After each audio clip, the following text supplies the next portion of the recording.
बिस्मिल्लाहिर्रहमानिर्रहीम। अस्सलाम वालेकुम। उम्मीद है भाई खैरियत से होगे। ये सेशन 1 है, ठीक है। सेशन 1 सेशन 2 इसलिए किया क्योंकि वीडियो टूट जाती है बीच में से, ठीक है। तो स्टार्ट करते हैं। थंबनेल में मैंने रेफरेंस दिया हुआ, अभी वहीं से देख लेना। हमारे पास पहला जो क्वेश्चन है वो है 18.41 की भी सीरीज़ करा रहा हूँ। अच्छा, हमारे पास 3 फार्मूले हैं, ठीक है। अच्छा, यहाँ पर लिखे हैं। पहले 3 फार्मूले याद रखना। मीन स्पीड का, मीन स्पीड कर रहा हूँ, मोस्ट प्रोबेबल स्पीड का 2RT upon m under root में, एवरेज का 8RT upon pi into M, ये मास है हमारे पास, और ये RMS 3RT upon m under root में, ठीक है। अच्छा, एक और चीज़ याद रखना कि R और K इंटरचेंजेबल है। K को जब एवोगैड्रो नंबर से करा दोगे तो वो फिर डायरेक्ट R की वैल्यू आप लिख सकते हैं, वरना अगर K लिख रहे हो तो फिर R को पहले आपको इंटरचेंजेबल करना पड़ेगा, मास डायरेक्ट नहीं लिख सकते, ठीक है। अगर ये चीज़ समझ में ना आई हो तो मुझसे इनबॉक्स में पूछ लेना, ठीक है। मैं दोबारा से ये चीज़ समझा दूँगा क्योंकि मुझे काफ़ी कन्फ्यूजन हुई थी इसमें, ठीक है। अब परसों पेपर है तो मैं ज़्यादा डेप्थ में जा नहीं सकता, मैं तेज़ी से समझाऊँगा, लेकिन ऐसा समझाऊँगा कि हलवा तरीक़े से समझ में आ जाएगा। हमारे पास क्वेश्चन में क्या कह रहा है, 18.41 का क्वेश्चन है, मेरे ख्याल से शायद पेज नंबर 607 इसका होगा। For a diatomic carbon dioxide gas, हमारे पास एक गैस है जो कि डायटोमिक फॉर्म में एट T = 300 केल्विन, उसका टेम्परेचर क्या है 300 केल्विन, यानी एक गैस है, किसी भी चीज़ में होगी 300 केल्विन के टेम्परेचर पर उसके रखा गया है। हमें क्या करना है, मोस्ट प्रोबेबल वेलोसिटी इसकी पता करनी है, एवरेज वेलोसिटी करनी है, और रूट मीन स्क्वायर वेलोसिटी इसकी पता करनी है। ये 3 चीज़ें हमें पता करनी है। मैंने क्या किया, सबसे पहले मुझे डेटा बनाना है। तो डेटा किस तरीके से बनाऊँगा कि हमारे पास कार्बन डाइऑक्साइड गैस है, ठीक है। तो मैंने लिख दिया गैस कौन सी है, कार्बन डाइऑक्साइड गैस। फिर हमें मोलर मास 44.0 ग्राम पर मोल दिया हुआ है, तो मोलर मास 44.0 ग्राम पर मोल था। मुझे स्टैंडर्ड इंटरनेशनल में लिखना है, यानी SI में लिखना है, तो मैंने इसको 1000 से डिवाइड कराया, 0.044 आ गया आंसर, ठीक है। अब मैं यहाँ पे एक और बात बता दूँ, मैनुअल में जो लिखा हुआ है हमारे पास, मैनुअल में बाद जगहों पे डायरेक्ट काम मोल में ही उन्होंने किया हुआ माशाल्लाह से, ठीक है। तो मैनुअल को बिल्कुल अंधों की तरह फॉलो नहीं करो, थोड़ा सा तकलीद अगर करनी है तो अपने जो अल्लाह ने एक नेमत अता की है ना जहन की, उसको भी इस्तेमाल करना सीखो, अंधी तकलीद मत किया करो किसी चीज़ की, ठीक है। टेम्परेचर 300 केल्विन आ गया। यूनिवर्सल गैस कांस्टेंट हमारे पास R कितना है, 8.314। अच्छा, मैं यहाँ पर डायरेक्ट R को यूज़ करवाऊँगा, मैं K को यूज़ नहीं करवा रहा, वरना K की बोल्ट्जमैन कांस्टेंट की क्या वैल्यू है, मेरे ख्याल से 1.38 करके कुछ उसकी वैल्यू है, ठीक है, मुझे याद नहीं आ रही। तो अच्छा, अगर K यूज़ करोगे तो फिर आपको एवोगैड्रो नंबर वगैरह की भी चीज़ें करनी पड़ेंगी, ठीक है। वो अभी फ़िलहाल बता नहीं रहा, वरना उसको समझाने में और टाइम लग जाएगा, परसों ही पेपर है, ठीक है। यहाँ भी लिख भी दिया है K और R इंटरचेंजेबल क्वांटिटीज़ हैं। अब हमें क्या करना है, हमने K अपॉन M को सेट किया, ठीक है, R अपॉन M, ये सारी चीज़ें मैंने लिख दी हैं। अच्छा, ये समझाने की चीज़ नहीं है, ये मैंने अपने लिए लिखी थी खुद समझने के लिए, ठीक। इसको फ़िलहाल काट ही दो यार। हमारा डेटा यहाँ तक था, फार्मूले यहाँ तक थे। पहले हेडिंग आई डेटा की, डेटा ये लिख दिया, ठीक है। फिर फार्मूला तीनों के फार्मूले लिख दिए, इसको स्किप कर देना, ठीक है। ये मैंने अपने लिए लिखा था। फॉर मोस्ट प्रोबेबल स्पीड, अब सबसे पहले हमने मोस्ट प्रोबेबल स्पीड ली। मोस्ट प्रोबेबल स्पीड का फार्मूला ये रहा, यहाँ पे एक बार मैंने बता भी दिया है, कहाँ गया, हाँ ये रहा, ठीक है, 2RT अपॉन एम। अब 2R की जगह R की वैल्यू, T की जगह टेम्परेचर, मास की जगह 0.044, ये जो मैंने निकाला था यहाँ पर, ठीक है। तो मेरे पास 336 आ गया इसका मास, ठीक है, डिवाइड कराने के बाद, तो यूनिट मीटर पर सेकंड होता है। इसी तरीके से एवरेज स्पीड में भी 8RT अपॉन पाई एम, पाई की वैल्यू होती है 3.14, और एम की जगह एम कराया और वैल्यूज़ रखी आ गया। रूट मीन स्क्वायर भी ऐसे ही होगा, ठीक है, रूट मीन स्क्वायर एम की जगह। याद रखना, मास को पहले किलोग्राम में कन्वर्ट कराना ज़रूरी है, क्योंकि हमारा जो फार्मूला बना है वो किलोग्राम के हिसाब से बना है, ठीक है। तो मेरे ख्याल से ये वाला फार्मूला हो गया है, हाँ सही है, वो सारी फार्मूला कह रहा हूँ, क्वेश्चन हो गया है। हमारे पास अगला क्वेश्चन है फॉर अ गैस, अरे यार इसको निकालना पड़ेगा। अच्छा, ये पेज मैंने निकाल दिया, ठीक है, मसला होता तुम लोगों को बिलावज है, कंप्लीट दिख नहीं रहा था उसमें। अच्छा यार, इसके को थोड़ा सा पीछे कर देना। अब हमारे पास अगला क्वेश्चन है, ठीक है। कहता है कि एक गैस है, नाइट्रोजन मॉलिक्यूल है, ठीक है, यानी नाइट्रोजन की गैस है, उसका एक मॉलिक्यूल है, अरे भाई सही हो जाओ ना यार, N2 है। अब कहता है कि हमें टेम्परेचर कितना रखना होगा अगर उसमें 94.7 मॉलिक्यूल उन सब में से 1500, 1000, 500 की कम करनी पड़ेगी, ठीक है। 18.2 का टेबल यूज़ कर रहा है, N2 का मास दिया हुआ है। मुझे पता है क्वेश्चन समझ में नहीं आया, अगर मैं दोबारा रिपीट कर देता हूँ। क्या रहा है, कह रहा है कि हमें नाइट्रोजन मॉलिक्यूल, नाइट्रोजन गैस दी गई है, उसमें हर मॉलिक्यूल का, ठीक है, हर मॉलिक्यूल इंडिविजुअली बात कर रहे हैं।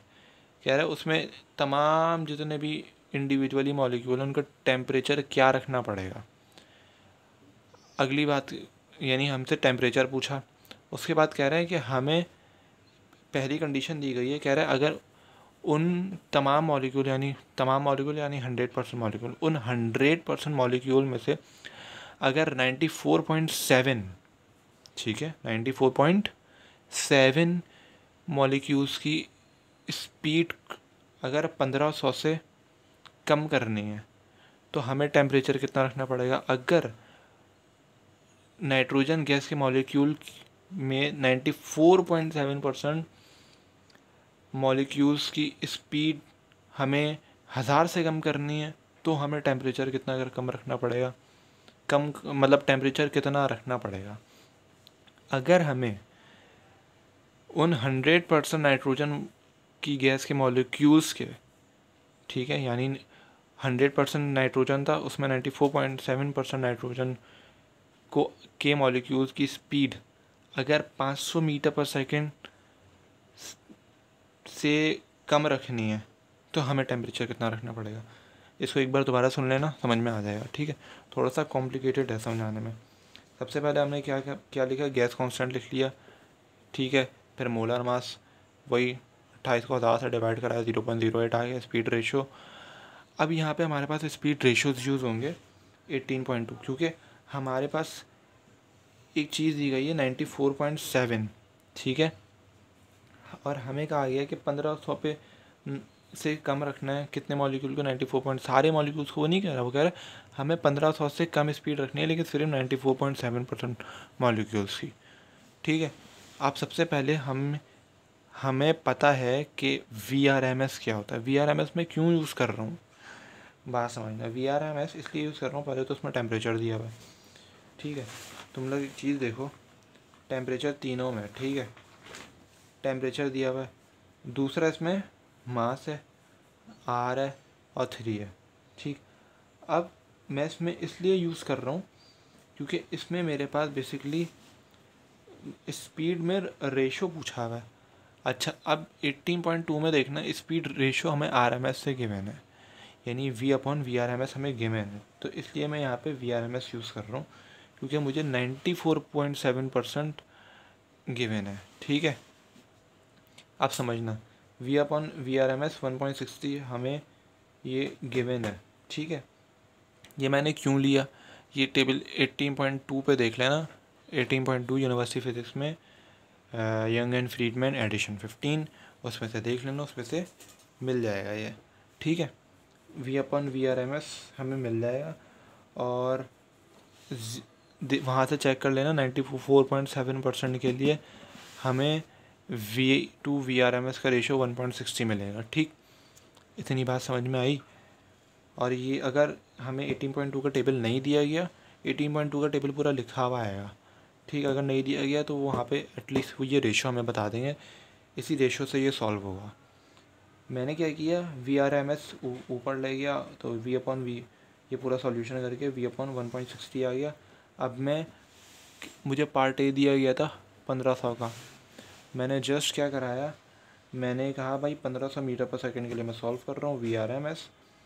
तो अब मुझे देखो ये वाला रेशो बना हुआ था V/1.60, मैंने जस्ट ये जो स्पीड है ना, ये हमारे पास गिवन है स्पीड है, 1500 इस पर रखूँगा, 1500 1.60 आया, 937.5 आ गया, ठीक है। फिर यही वाली इक्वेशन यूज़ करके ये वाला भी कर लिया, ठीक। सॉरी मैंने गलत बता दिया, सॉरी भाई, नींद में हो रहा था मैं, तीन चार बजा रहे, सॉरी। VRMS 1500 अपन 1.60 937.5 आ गया, ठीक है। अभी मुझे पता है, मैंने यहाँ पे ना equation 3RT upon m under root में ली हुई है, ठीक। तो VRMS 3RT अपॉन एम, अब VRMS square 3RT upon m, ये जो है रूट उस तरफ ये स्क्वायर हो गया 3RT अपॉन एम। तो अब m डिवाइड हो रहा था, मल्टीप्लाई हो गया, उसके बाद मेरे पास 3R नीचे आ गया, ये चीज़ आ गई, ठीक है। टेम्परेचर हमें निकालना है, क्यों? क्योंकि हमसे टेम्परेचर पूछा गया था ना। देखो, अच्छा भाई माजरत, बीच में मैं चला गया यार खाना खाने। कहाँ पे था मैं? सॉल्व भाई, मुझे नहीं पता मैं कहाँ पे था, क्योंकि मैं 10-12 मिनट के लिए चला गया था, मुझे बहुत नींद आ रही थी। अच्छा दोबारा से देख लो भाई, अगर वही चीज़ है तो एक्सेप्ट कर देना। सॉल्विंग फॉर पार्ट ए, ठीक है। अब VRMS हमने लिया, V 1500 रख दिया, 1.68 एक्यूरेट, ठीक है। अब मैं इसको VRMS से कंपेयर कराऊंगा, ठीक है। अच्छा, अब VRMS से कंपेयर क्यों करा रहा हूँ? क्योंकि मुझे इस कंडीशन पे रखते हुए टेम्परेचर मालूम करना है। VRMS में टेम्परेचर मौजूद होता है, ठीक। जब VRMS में टेम्परेचर मौजूद होता है तो मैंने पूरा इसका मसाला वसाला इसको घोटा वोटा लगा के इसकी भुनाई करके टेम्परेचर का फार्मूला निकाल दिया। अब वो तुम लोग निकालना, सारी वैल्यूज़ रखी, मेरे पास आंसर आ गया। सेम काम यहाँ भी करना है। VRMS फ्रैक्शन मैंने यही वाला यूज़ किया, V अपॉन 1.60, तो V अपॉन 1.60, V मेरे पास 1000 था इस कंडीशन में, दूसरी कंडीशन ये रही मेरे पास, ठीक है। और फिर पूरा सेम वही काम, ठीक है, सेम पूरा करते जाना, मैं दोबारा से रिपीट नहीं कर रहा। फिर यही काम 500 पे करना है, V अपॉन 1.60 पे 500 रखा, 312 आया। और फिर पूरा कंपेयर कराते कराते एक बात और मैं समझा देता हूँ। VRMS यहाँ पे स्क्वायर में गौर से देख के देखना भाई, जब आप रिप्लेसमेंट हो रही हो ना, तो VRMS याद रखना, स्क्वायर रूट वहाँ चला गया, ये स्क्वायर में हो गया, तो यहाँ पे VRMS की वैल्यू डल जाएगी जो ऊपर आप फाइंड करते हैं ना, यहाँ भी और यहाँ भी। तो ये VRMS की वैल्यू आपने यहाँ पर रख देनी है। जैसे यहाँ पे 312.5 आई है, VRMS स्क्वायर की 312.5 वैल्यू रखी। मास हमारे पास आ गया मास, ये हम किस पे काम कर रहे थे, 0.0828 आ गया मास, और 38, और ये आर की जनरल वैल्यू। तो हमारे पास पूरा सॉल्व हो गया, ठीक है। ये था 18.42। Now we are moving on 18.44, 18.43 कहाँ चला गया भाई यार? 18.43 मुझे ढूंढना पड़ेगा, ये पता नहीं कहाँ चला गया। हालांकि इसके बाद तो 18.43 वाला पे जाना चाहिए था, वो गड़बड़ हो गया शायद। 18.43 वाला फिर मैं सेशन 2 में करा दूँगा। अब आ जाओ भाई इस पर। इस वाले न्यूमेरिकल में बड़े फड्डे आ रहे थे सबको, जिसको समझ में नहीं आया वो समझ ले। इन 0.0345 मोल, मैं इसको बहुत गहराई से समझा रहा हूँ। मोनो एटॉमिक आइडियल गैस है, ठीक है। हमारे पास उसके मोल्स कितने, 0.0345 है। How many of atoms have speeds, उसमें से कितने एटम होंगे जिनकी स्पीड 20% ऑफ RMS स्पीड में होगी। बात समझ में आई भाई? बात सुनो, टेंशन लेने वाली बात नहीं है।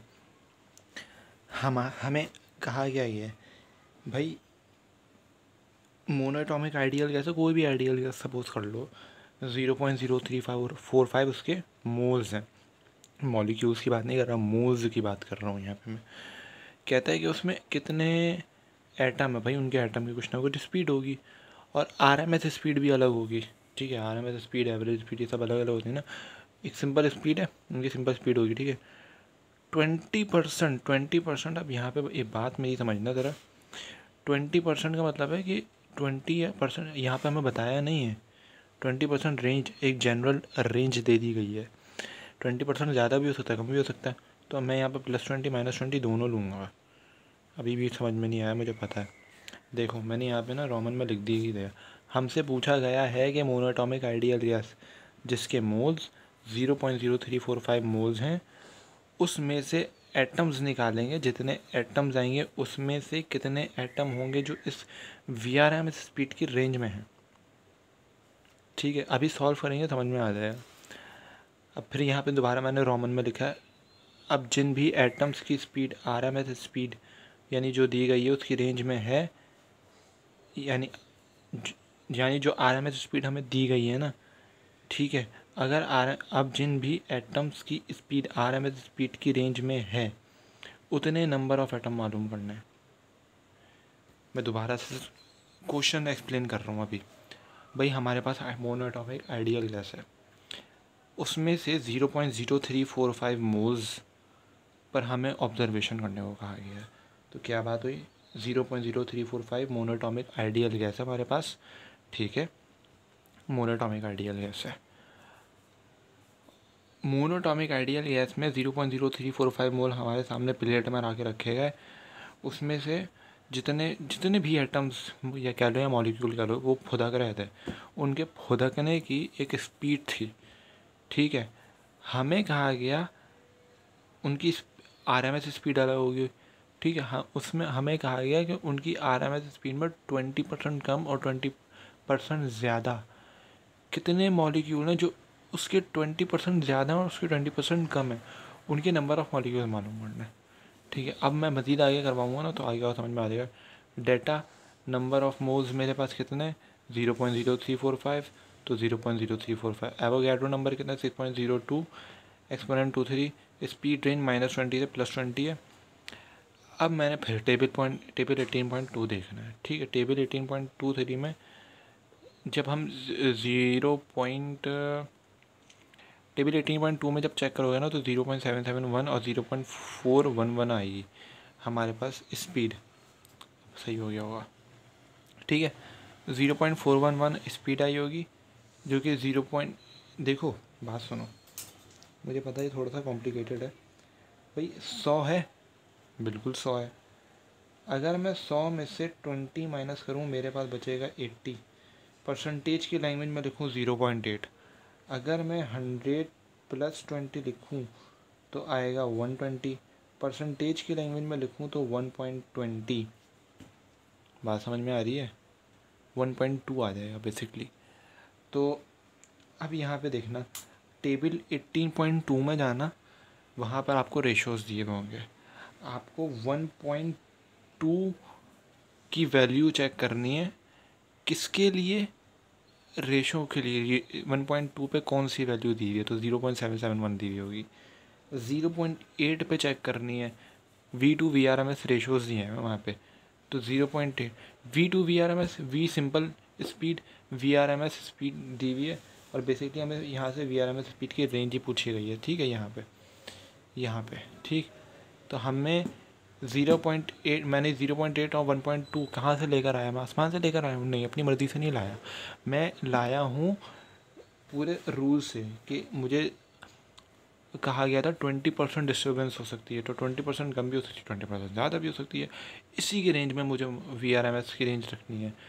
तो और मुझे सिंपल स्पीड कहा गया कि कह रहा है कि how many of atom have speed, कि उनकी सिंपल स्पीड जो होगी वो उनमें से कितने एटम है कि उनकी जो सिंपल स्पीड है वो 20, यानी मैं उसको और आसानी से समझाता हूँ, और आसानी से समझाता हूँ कि भाई उन एटम्स की 0.0345 मोल ऑफ एटॉमिक गैस में जितने भी एटम होंगे उनकी कुछ RMS स्पीड भी होगी, कुछ सिंपल स्पीड भी होगी, ठीक है। दोनों की स्पीड अलग अलग होगी। कह रहे हैं कि कितनों की स्पीड ऐसी होगी जिन, देखो RMS की स्पीड है, RMS की स्पीड कुछ ख़ास होगी। कहते हैं कि उन अंक अगर जनरल स्पीड में देखूँगा तो उनमें से कितने मॉलिक्यूल्स की जनरल स्पीड ऐसी है कि 20% ऑफ RMS स्पीड की रेंज में लाया करे। यानी उनमें, फिर से मैं बता रहा हूँ बार बार इसीलिए इसको समझा रहा हूँ कि समझ में आ जाए, कि उनकी जनरल स्पीड होगी, मिसाल के तौर पर कुछ है स्पीड, तो कह रहे हैं उन हर मॉलिक्यूल की स्पीड में से कुछ ऐसे मॉलिक्यूल्स हमें बताने, यानी कुछ इतने नंबर ऑफ़ मॉलिक्यूल्स हमें बताने कि उनकी जो RMS स्पीड है ना, उसको 20 कम करो, 20 ज़्यादा करो, तो वो उस रेंज में कितनों की नॉर्मल स्पीड आ रही है। अब इससे ज़्यादा यार मैं हालत टाइट हो गई मेरी बता देंगे, ठीक है। तो ये 0.411 आया, 0.81 अगर फिर भी समझ में ना आया भाई मुझसे क्लास में पूछ लेना, मैं और ज़्यादा गहराई में जाके समझा दूँगा। अभी मेरा पसीने से हालत टाइट हो रही है, पंखा बंद पड़ा हुआ, ठीक है। तो सब्ट्रैक्ट करना है दोनों वैल्यूज़ का आपस में। क्यों? क्योंकि मैं रेंज में जाना चाह रहा हूँ। जब भी मुझे ख़ास रेंज में रखना है, अपने आप को लिमिटाइज करना है, तो माइनस कर दिया मैंने 0.36। ये परसेंटेज की ज़बान में लिखी हुई है, इसको अब क्या करना है आगे मैं बताता हूँ। अब मुझे पता है कि मुझे नंबर ऑफ़ मोल्स कितने गिने में ना 0.345। मैं इसको एवोगैड्रो नंबर से मल्टीप्लाई करूँगा ताकि मॉलिक्यूल्स की तादाद आ जाए। तो इतने मॉलिक्यूल्स मेरे आ गए, इतने मॉलिक्यूल्स को मैं 0.36 से मल्टीप्लाई करा दूँगा। ये देखो, इतने मॉलिक्यूल्स को 0.36 से मल्टीप्लाई कराया तो मुझे उन मॉलिक्यूल्स की तादाद मिल गई जो उनके RMS स्पीड वाली था रेंज में आ रहे थे, ठीक है। 7.47 वो तादाद आ गई, ठीक। तो 7.47 एक्सपोनेंट 21 एटम्स हैं जो उस स्पीड पर मूव कर रहे हैं जो कि 20% RMS स्पीड वाली रेंज में। यानी एक RMS स्पीड अलग है, जनरल स्पीड अलग है।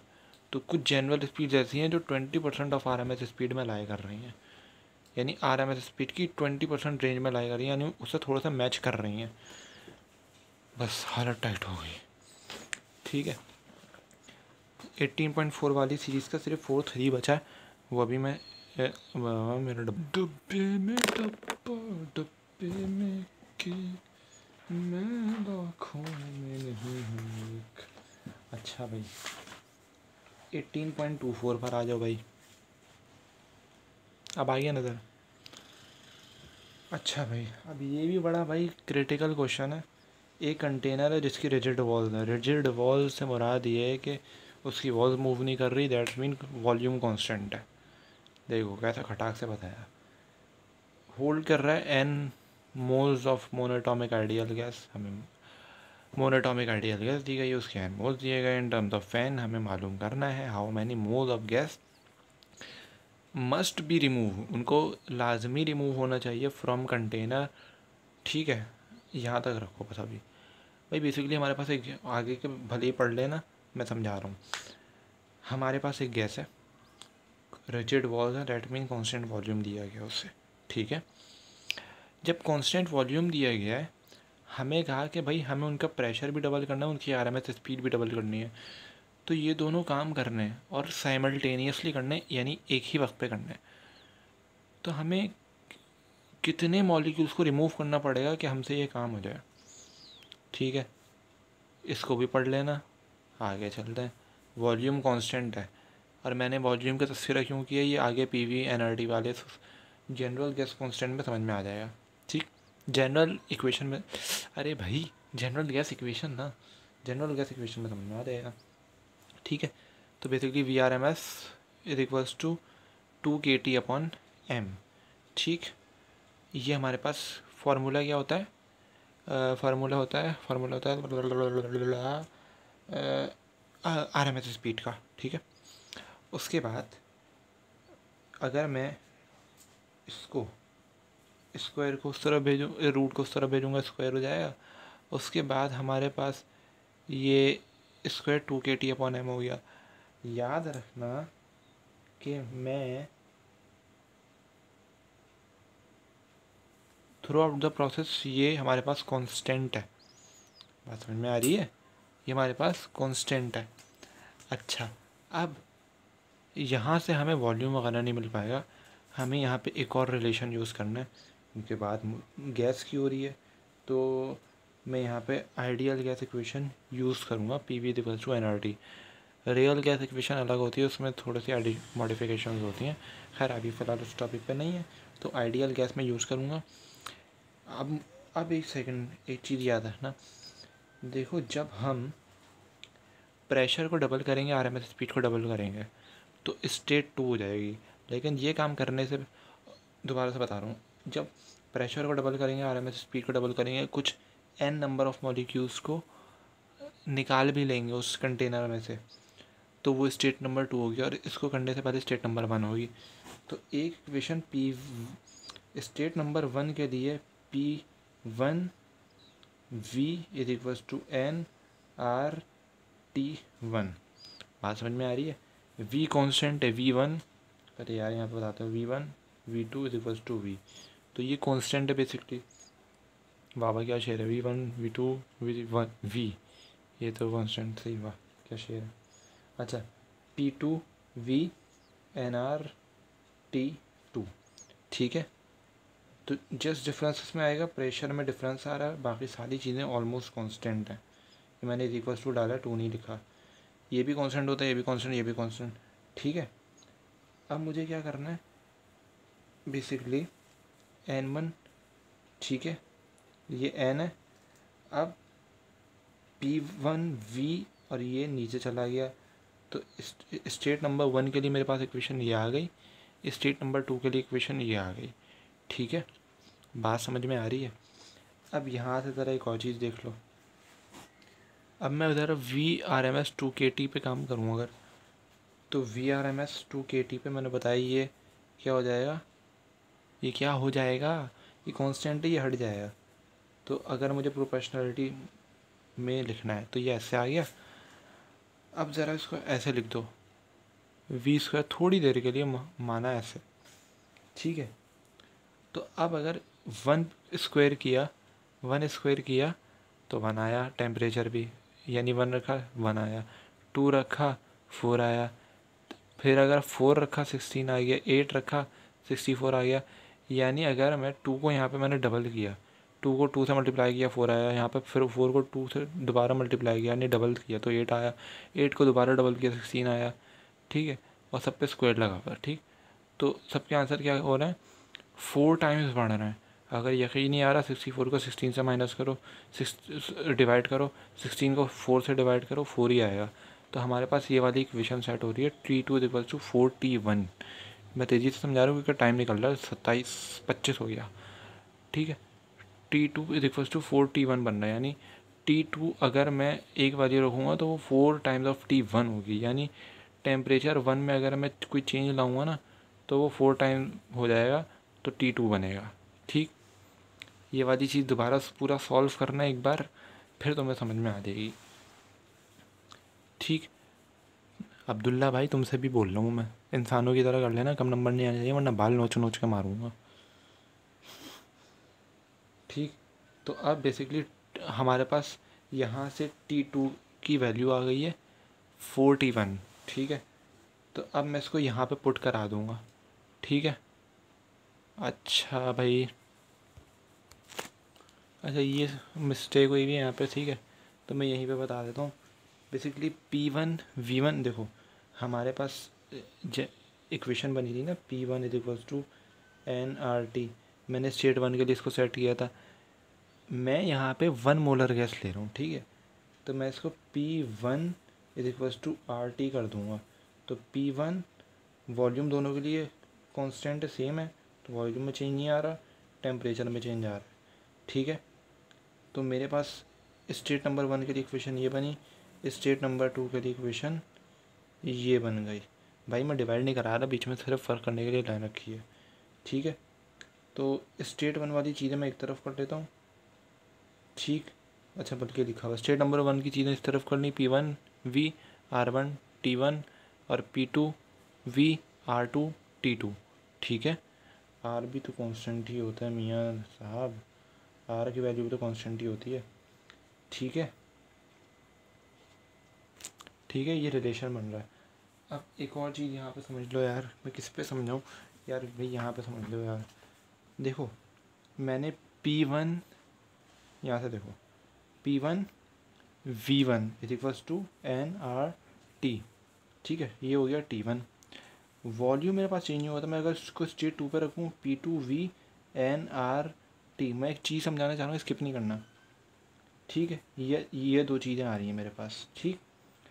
अब चेंज मेरे पास सिर्फ टेम्परेचर में आ रहा था, मैं इसको थोड़ी देर के लिए N2 कह दूँगा, इसको N1 कह दूँ, तो N2 की इक्वेशन मेरे पास क्या बनेगी, P2V RT2, ठीक है। तो इसकी जगह मैं N2 लिख सकता हूँ, तो इसकी जगह मैं N2 कहाँ लिखा था, अरे भाई कहाँ लिखा था, ये रहा, P2V RT2 सॉरी, पता नहीं T2 2T पता नहीं यार निकल रहा है, P1V मैक्सिमम फायर रीच आ जाएगा। अब यार बस यार तेज़ी से समझ लो भाई, वीडियो बनना हो जाए। इसकी जगह N2 रखूँगा, फिर वैल्यूज़ रखूँगा, तो वैल्यूज़ रखेंगे हम सेशन 2 में, ठीक है, क्योंकि साइज ब्रीच वार्निंग आ रही है। यहाँ तक मैंने कर लिया है।